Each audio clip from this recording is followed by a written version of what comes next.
I'm Todd Myers, Vice President for Research at the Washington Policy Center, and this is your weekly update.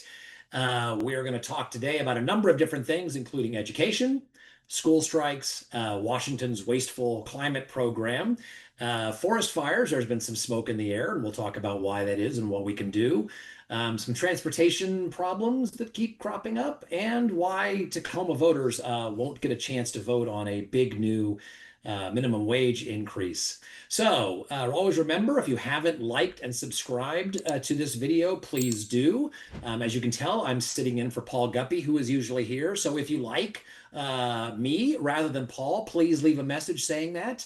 And if you like Paul more than me, then, well, thanks for watching. But before we turn to the news of the day, I want to talk about sort of how we make change in Washington State, because one of the things that I hear all the time from people is frustration. I certainly feel it about the direction of the state and the sense that we can't make change. And so I thought I would start off by saying that we are making change and we are seeing victories, although certainly not at the level we want to. But people shouldn't despair, and there are opportunities. And let me just give you three really quick opportunities of things that have happened in just the first 6 months that the Washington Policy Center has worked on. The first is that during the session, Sound Transit attempted to put something into the transportation budget that would allow them to change the length of bonds from about 20 years typically to 75 years. Now, what that would do is that in the near term, it would make Sound Transit's books look better because their payments would go down. But what it would do in the long run is add mountains of debt for no additional gain. We wouldn't get anything more. They would just spread out the costs over time, adding tens, maybe even hundreds of millions of dollars in additional taxpayer debt, again, for no benefit to transportation or to public transit. Well, Charles Prestrud, our transportation director, saw that and asked questions about, why is this in here? What would this do? Others hadn't seen it. And so when he raised the red flag on that, staff and legislators in Olympia removed it. That one effort, that one action by Charles, reading through the long transportation budget, finding it and calling it to people's attention. That's not something that's going to end up on the front page of a newspaper, but it did make a difference, and it saved taxpayers hundreds of millions of dollars. And sometimes the biggest wins are the ones that we get quietly. Let me give you another example of a quiet win, which is that there was a piece of legislation, actually a good piece of legislation this year, that would protect minors online, trying to help them avoid sexual predators and other people who are going to exploit them. But hidden in that piece of legislation was a very strange clause that said that social media companies would be required to notify minors, children, if their parents were monitoring them. So Mark Harmsworth, our small business and tech director, saw that and again brought it to the attention of some of the sponsors of the legislation, who said that they had not seen that. That got removed as well. Now think about that. That one act has probably saved some children in the future in Washington State from recognizing that their parents were watching them and avoiding it and having interactions with people online that they really shouldn't have. Those are two, I think, significant but very quiet victories that we had. One of them saving hundreds of millions of dollars potentially, and one of them protecting children online. And the last one I'm very proud to be part of, which is that we have worked on talking about the truth about the Snake River dams for years. Last year, I went to New York City and met with John Stossel. He produced a video that's got over more than 1 million views, testified before Congress, and raised awareness about the danger to the Snake River dams and what a foolish decision it would be to tear them down. And fortunately, that got the attention of the Trump administration. And earlier this year, President Trump signed an executive order undoing many of the bad policies that the Biden administration had put in place that were designed to put us on a path of tearing them down. So those are just three examples, and those are just in the first 6 months of this year of how we can make a difference. Now, We have lots of things that we want to do in the future that are even bigger. We want to reduce taxes. We want to stop the wasteful spending of the Climate Commitment Act and the CO2 tax. And we want to give parents more choice in education. We'll talk about that in a second. There's an opportunity. Those are the big things we want to do. But I do want to just remind people that there is progress. There are opportunities, and with effort, we can turn Washington state around. So let's talk about some of the things that are going on in the state. The first is one of those opportunities to create school choice and give parents more opportunities about how they educate their children and support education in Washington state. And that is that in the federal budget that was passed earlier this year, there was a tax credit for states that opt in.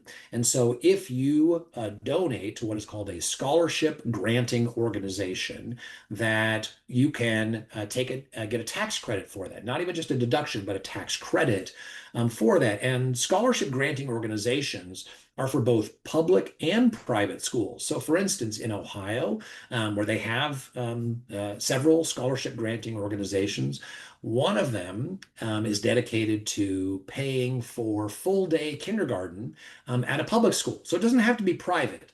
People, I think that these are only for private schools. They're also for public schools, as that one example shows. Now, unfortunately, the governor has come out and said that he is skeptical of this. He's the one who gets to decide whether Washington state opts in or not, because that's the way the federal budget clause was written. So he's looking at it. He hasn't said no.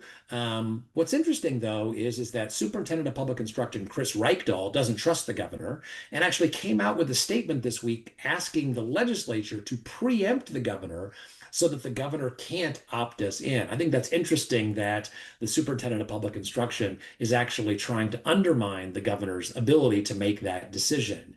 Now, again, this whole fight is getting wrapped up in the fight about public choice or private school choice, charter schools, and things like that.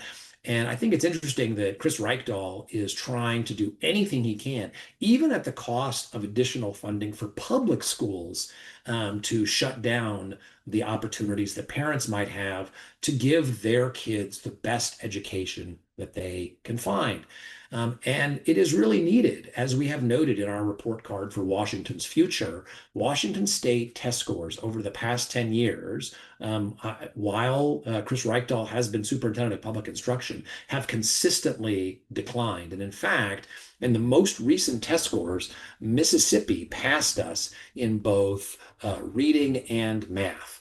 So Washington really needs to do something, and this is an opportunity, and it doesn't cost the state anything. These are federal tax credits, so it doesn't cost the state.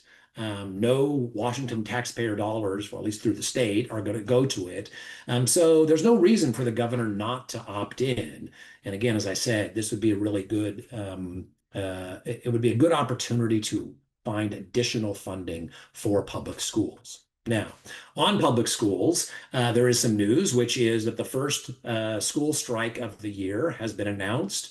The support staff at the Evergreen Public School District have announced that they are going on strike, and the teachers have announced that they will honor the picket line. So the teachers are essentially on strike. Now, what's interesting is two things. One, public school strikes are illegal. This is an illegal strike. We have pointed this out again and again. The teachers union claim that it's not illegal, but they never test it in court. They don't, when courts order them back, they don't appeal it because they're worried that it will set a precedent. So they know it's illegal. But nonetheless, they get away with it in many cases because local school districts are not willing to hold them accountable. But we've actually now made the situation even worse because this year legislation passed to use the unemployment fund to pay striking workers. So now Washington state taxpayers are paying teachers to go on an illegal strike. That makes no sense at all. especially at a time when, as I said, our test scores are declining. We need to do things to turn our education around to give students more opportunities, so that they can have lots of opportunities in life to improve their education. And at a time when test scores are going down, engaging in an illegal strike and having taxpayers pay for it is about the worst thing that we could possibly do. So we will see how that plays out. It's just the first strike. It may not be the last one, unfortunately, we see this year. Two other things worth highlighting this week. One is a piece that I wrote in The Hill, which is a national outlet, talking about Washington State's failure of its climate policy. This year, former Governor Jay Inslee has been traveling around the country and writing about what a great thing Washington did in this very heavy-handed government approach to climate change, and actually wrote a piece in the Washington Post encouraging other Democrats to use climate change as a political weapon against Donald Trump and the conservatives, Republican Party rather. And I thought that was ludicrous because, as we know, and as we've pointed out in the past, Washington State's record on climate policy is absolutely abysmal. Not only is it very expensive, right? We have our tax on CO2 emissions is the highest in North America. And of course, we have the third highest gas tax, which is functionally a tax on CO2 and gasoline. We have the third highest gas prices in the country as a result, in part, of those very high costs. And of course, energy and other prices are going up as well. But it's not just that, it's that we are using the money poorly. We're wasting the money very badly.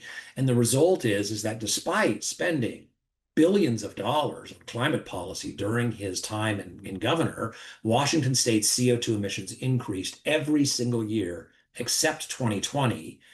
And because it increased every year, we are in such a bad position now that in order to meet the 2030 targets, we will have to reduce CO2 emissions the equivalent of 3 COVID lockdowns cumulatively in just 5 more years. That's never going to happen. They're going to have to change the law or basically destroy the economy. But that's complete failure. So I pointed that out and wrote that piece in The Hill earlier this week. You can go onto thehill.com and find the piece that I wrote. The other piece that I wrote is about, and appeared in the Seattle Times this week, about forest fires. We've actually had a slightly lower than usual forest fire season, but there's still smoke in the air. There's still new fires that are appearing. And one that I think everybody paid attention to when they're who are looking at forest fires is the one on the Olympic Peninsula near Hood Canal. We typically don't get forest fires in the Olympic Forest or near the Olympic Forest because there's so much rain. So I think that sort of served as a warning, and we are in a drought situation, so we could still see some big fires. So what do we do about that? Well, blaming climate change just kicks the can down the road, because even if we did everything, even if we were successful in our climate policy, temperatures would still be higher in the year 2100 than they are today, and it would do nothing to deal with the forest fire threat that we have now. The good news is that there's a tool called Good Neighbor Authority. And what Good Neighbor Authority allows is for the state of Washington and the Department of Natural Resources to partner with the federal government. Federal forests are very unhealthy. And so we can partner with the federal government and clean up some of those unhealthy forests, do thinnings, do controlled burns, do harvests where necessary, and then take the revenue from those harvests and put it into a revolving fund that pays for the next forest health project. Both the federal government and the state government are cutting funding actually for forest health. The state legislature had promised about $120 million a year, biennium rather, over 3 biennia for forest health projects. In this most recent budget, they broke that promise and they cut that funding in half. So how do you make up that funding? Well, you use some of the money that you generate from these harvests. Now, they don't generate very much. Typically, the lumber is not high quality, but still it's something, and it can help make up for the loss of money from both the state and the federal level. You can read that piece also in the Seattle Times. Just a couple more things before we go. Washington State Department of Transportation in the past couple of weeks has announced a couple of examples of how we are not taking care of state roads, and also how really bad political decisions are ending up costing us. The most notable, I think the one that everybody has seen, is that the new hybrid ferry that was just converted has been taken out of service because it's not working. They have been very quiet about why that is, but this is one of the ferries that was just converted to hybrid electric. This is the very expensive program that Jay Inslee started, where he wants to electrify the ferries. We still haven't, it still isn't even using electricity because we haven't electrified the docks. So it's still using diesel, ironically, but that system apparently is not working well. So WSDOT has pulled that ferry from service for a period of time.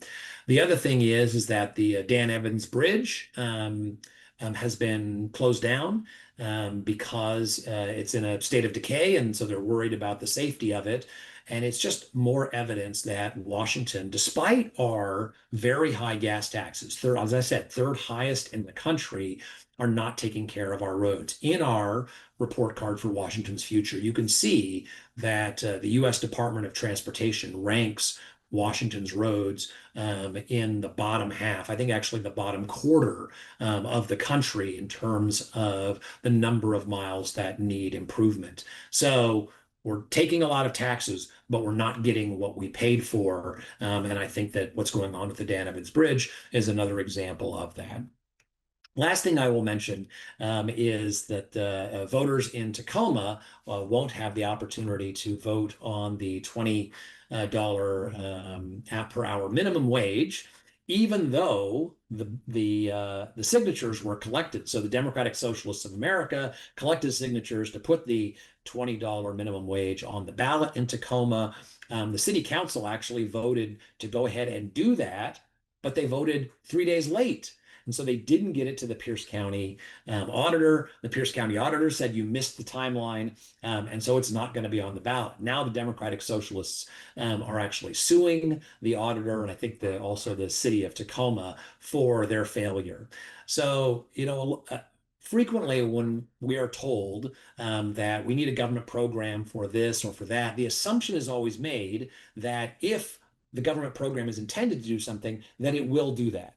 And one of the arguments that we make is that without strong incentives for government to achieve the goals, what they end up doing is, bureaucracy gets in the way, or they meet other political goals rather than the goal that they say. And so I just thought that this was a very good example of, politics and bureaucracy and taking too long. But there's a great saying that I often repeat, which is the problem with relying on government is that you can't rely on it. And I think this is another good example of that. So with that, that's the update for the week. Again, thank you so much for watching. And again, if you like this, please like and subscribe and tell others about what's going on in Washington State. There are great opportunities to make change in Washington. Washington Policy Center, all of our researchers are working really hard, sometimes publicly and sometimes privately, to make change. And we really appreciate your support and spreading the word. So please keep doing that. And if you have any questions or feedback, please either put them in the comments or reach out to us directly. We rely on your thoughts and your help to learn about things that are going on in Washington and really make a difference. So one more thing that I almost forgot, make sure, if you haven't already, get your seat for the WPC annual dinners in either Bellevue or Spokane. We have really tremendous speakers this year. In Bellevue, we have Arthur Brooks, who is internationally known as a leader in understanding happiness and how people become happy, but a tremendous advocate for freedom and free markets. And in Spokane, we have a Trump advisor and economist, Stephen Moore. He has been with us in the past. He's always entertaining, so you won't want to miss those. We have lots of other special guests as well. So go to washingtonpolicy.org, look at click on the link for events and sign up for our annual dinners. It is always one of the best events of the year, and it's a great opportunity to hang out with people who agree with you and also want to change Washington State. If you found this informative, share it with a friend and consider checking out one of our suggested videos over here. Make sure you're subscribed so that you can stay up to date with the latest policy news from Washington.